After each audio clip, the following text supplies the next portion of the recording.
Hi all, and welcome back to our continuation of the BJCP style for cider style C2B, which is our pineapple cider in this case. C2B is just a fruited cider. So we have our fruited cider, or cider with added fruit. This cider has started on 4/9. Let's give a good check of the dates. Today is 4/27, which means this has been fermenting for 2.5 weeks. So what I'm going to do is I'm actually going to do a little bit of a different procedure because I don't know if we have any residual sugar left in here because the fruit slowly extracts these wonderful sugars over time, and I don't want to make any chances of a restarted ferment when I back sweeten. So what I'm going to do is I'm going to stabilize in this keg over here, monitor the pressure, make sure it doesn't go up. If it doesn't go up, I'm going to purge some small volume of it, probably about a pint to 2 pints of liquid in here, and I'm going to go ahead and throw my back sweetening in through the top of it. And that should allow us to do our typical back sweetening process while stabilizing in this keg. So a little bit different than the video which I had, which was explaining back sweetening through a pressurized keg, because I do not want to have a restarted fermentation, because that would be really unfortunate with how well I think this is turning out. So let's go ahead and take a look at our gravity. This has been in here for 2.5 weeks. It is now the 27th of April, and we started on the 9th of April. We are at exactly 1.000 final gravity. This is a dry cider. So we're going to go ahead and set this aside, and I want to take a sample. So before I take a sample, what I'm going to do is I'm going to go ahead and purge a little bit of the CO2 out of here to get it down to a serving pressure. This is at a very high pressure right now. It's at 15 psi, so pardon the noise. I'm going to get it down to about 4 to 5 psi. Oh my goodness, that pineapple smell is really good. That's a good pineapple smell. Okay. And the reason why I wanted to do this, I just wanted to show you this wonderful body this thing has. I'm going to go ahead and pour this into here.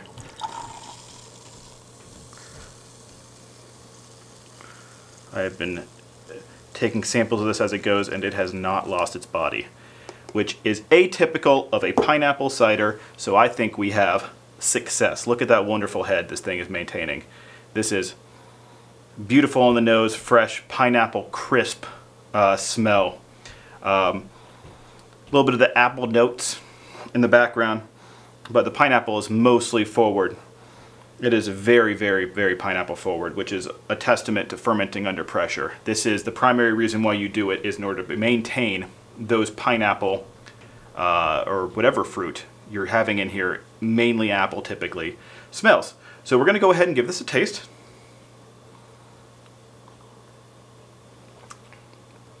Right off the bat, it's dry. Actually has a good amount of residual sweetness. The sweetness that's kind of carrying it through is this like citrusy sweetness. And it has a little bit of a pineapple on the back end now that that's going through. Let me go ahead and do a little bit of a longer sip.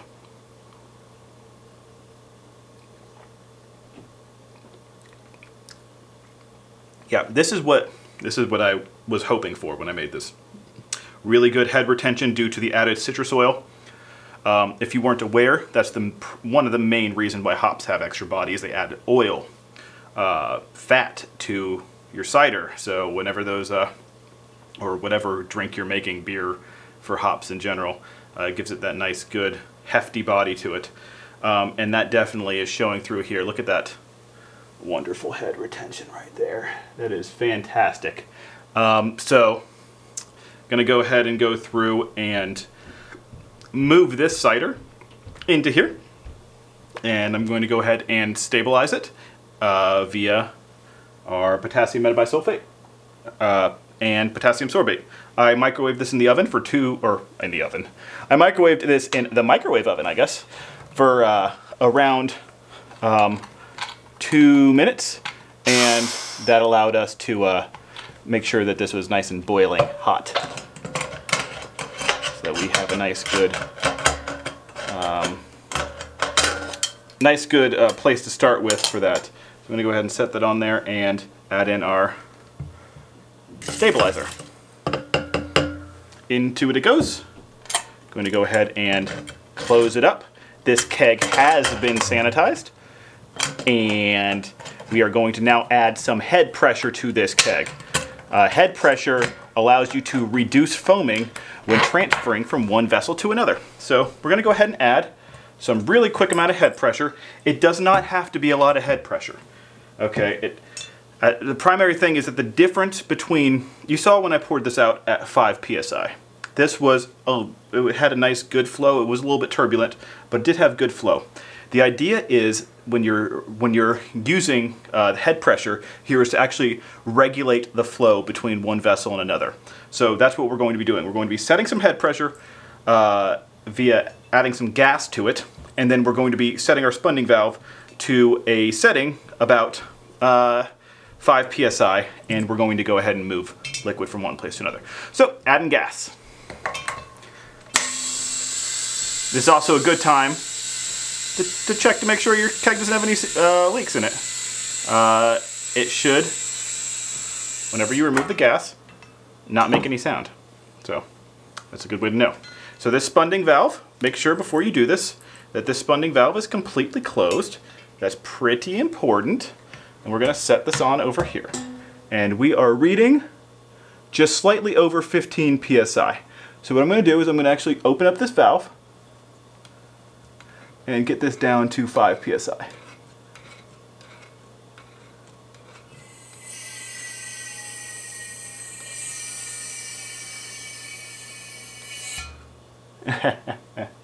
That's funny. Okay. Move this ball over here. Oh, that got... Oops.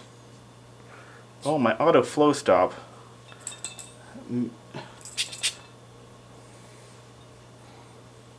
May have had some difficulty. Oh, it's just seeing too much of a difference in pressure. Let's go ahead and... no, that should be fine. Let's go ahead and purge out some of this pressure.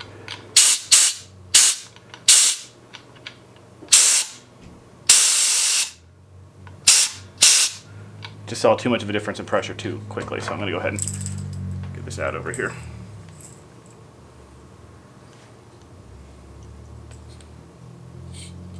There we go. Had to relieve some of the pressure on it in order to get that ball down. This is an auto flow stop. It's not the most advanced tool. It's just one of the kind of tools we have to do this job. So what I'm going to do is set this over here, and if we have any flow back outside of this, it'll go into this tube over here. So I don't anticipate we are going to. So what I'm going to do is move this keg over here, directly blocking my view, and I'm going to go ahead and take off our tube over here, turn this around, being careful not to make a gigantic mess because I almost did, pulling that like that. Perfect. Moving this over here, and then the head pressure of this should carry it over as soon as we start the flow. So go ahead and verify that we're actually putting pressure onto this keg over here, or into the pressurizer vessel. So I'm going to remove this spunding valve, and I'm going to pressurize it. This is about 35 psi. You can see it's there. Now we're going to go ahead and get this going.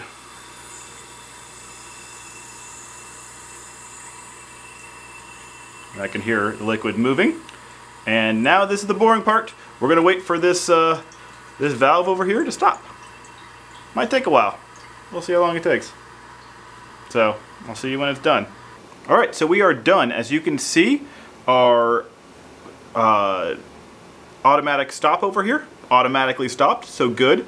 I like to put a little bit of extra tubing at the end of it because, as you can see, maybe you can't. I don't know. Probably not. Some liquid did actually get out of the automatic stop, and that would have squirted outside of here, and that creates a mess. So always good to have a little bit of extra tubing on here as an insurance policy. So if you have this auto stop recommendation. Next, what we're going to do is we're going to go ahead and purge this keg. We're going to go ahead and remove the fruit, clean, sanitize, and then we're going to go ahead and let this go for a couple of days. and backsweeten after that. And then we have a wonderful C2B style cider that is nice, refreshing, and just in time for summer for a really crisp day. So we'll check back after backsweetening. But this cider is pretty much ready to go. So we'll see back for final tasting. And this has been 2.5 weeks.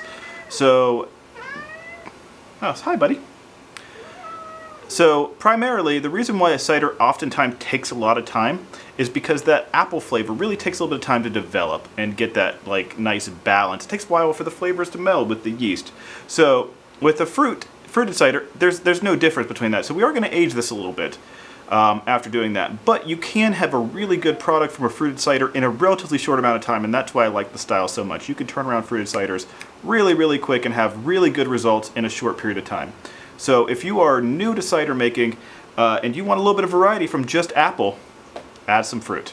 That's my recommendation. So check back in a couple of weeks. Hi Max. When we're done with this, and we'll give it a final taste. So see you then. Have a good one.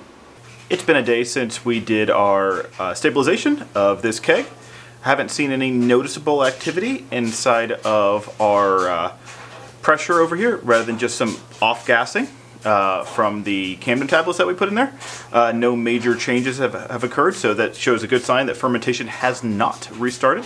So what we're going to go ahead and do is we're going to go ahead and purge out about 36 ounces of fluid so we can use our back sweetening. If you recall from the beginning of this video, we are going to be using 2 concentrates of pineapple and 1 concentrate of apple, which results in 36 total fluid ounces in order to back sweeten this. This is going to be a medium sweet cider.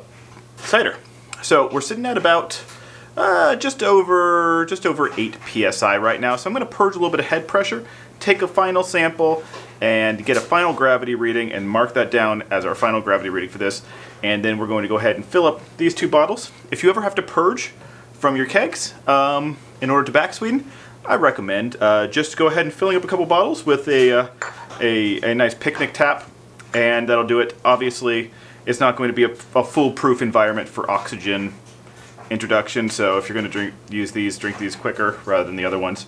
But it's so you don't waste cider. It's expensive to make this stuff, so try not to waste it. So I'm going to go ahead and purge this down to about 3 to 4 psi, make a nice good serving pressure, and then we'll go ahead and get started with taking our samples. Ooh, that is not holding head pressure at all, so that's a good sign. That means there's no active CO2 coming out of solution. So go ahead and take a sample. Go ahead and fill up these bottles now. All right, now we have our 2 wonderful ciders that have been completely dry and carbonated and put into our bottles. We can set these aside and do whatever we'd like with them. Those are not back sweetened because we don't like to potentially reintroduce an environment for re-fermentation to happen. So if you want to back sweeten carbonated things without using a keg, use erythritol or pasteurize. So those are your 2 options.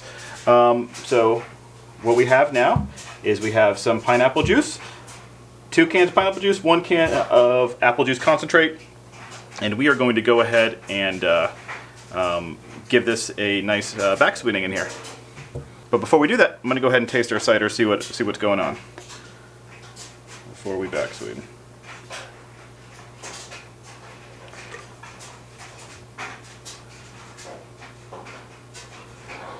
Still pretty pineapple-y. That's good. That's good. It is it has really good head retention, but it has a nice crisp, smooth finish, which is very good. So even as a dry cider, excellent.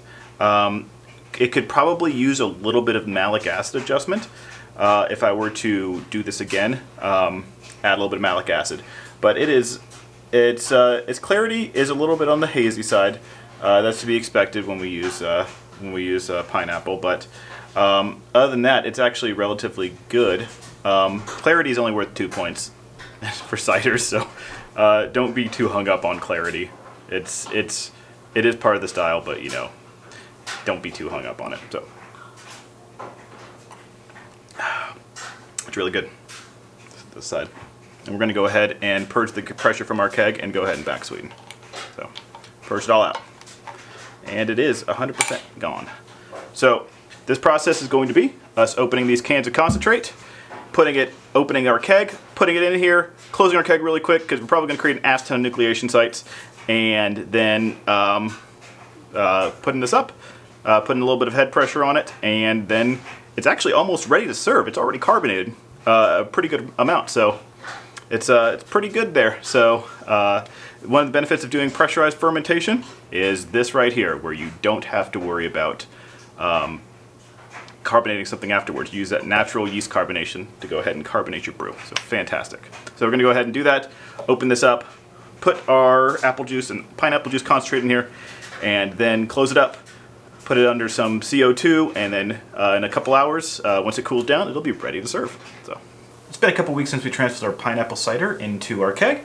It's been carbonating at about 16 to 17 psi at 37 degrees, so I believe that's about 2.5-ish atmospheres of pressure. The cider is maintaining this wonderful head that you can thank that due to the extra sugar that we added towards the end, as well as the oil from the citrus. Each sort of thing that the alcohol or carbonation, sorry, each thing the carbonation can interact with is kind of like a nucleation site for it and allows the head to get retained. Similar to how non-fermentable sugars inside beer is what really contributes towards the head retention. So this is really good head for this cider. But let's go over our BJCP Style Guidelines, and we'll go over everything one by one while we kind of assess this cider, see what we did, see how we performed. So, final recipe can be found in a spreadsheet that's going to be linked in the description below.